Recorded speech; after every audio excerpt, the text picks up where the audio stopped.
It's a drug that immediately reverses the effect of a heroin overdose. With Kentucky fighting an epidemic, some lawmakers want to put it in your hands. Normally when you encounter a patient with a heroin overdose, they'll be unconscious, very slow, shallow respirations. You'll find that their pupils are pinpoint and they don't really react to light. When you've seen as many heroin overdoses as Ben Neal, you can spot the signs a mile away. Probably 3 to 4 times a day. That's why this Metro EMS medic checks his unit every day for one drug. It has 4 doses of the naloxone. Narcan is the brand name of the drug naloxone. It pretty much works like an EpiPen administered directly into the nose to immediately reverse the effects of a heroin overdose.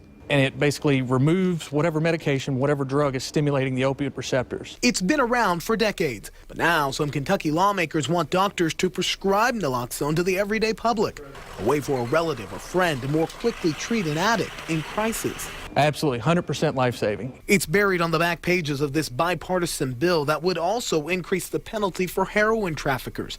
The state's response to a reported 650% increase in heroin overdose deaths. My concern is that in some isolated cases, it's going to cause some adverse effects. John Holgren works for Rural Metro Ambulance and sits on the legislative committee for Kentucky's Ambulance Providers Association.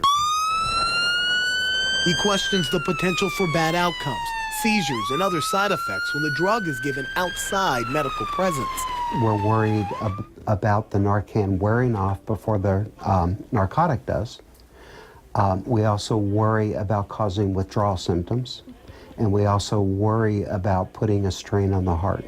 No matter the debate, consensus says every second counts. The benefit far outweighs the risk. Republican State Senator Katie Stein and Democratic State Representative John Tilley co-sponsored this bill. It will be introduced when Kentucky's General Assembly goes back into session on Tuesday.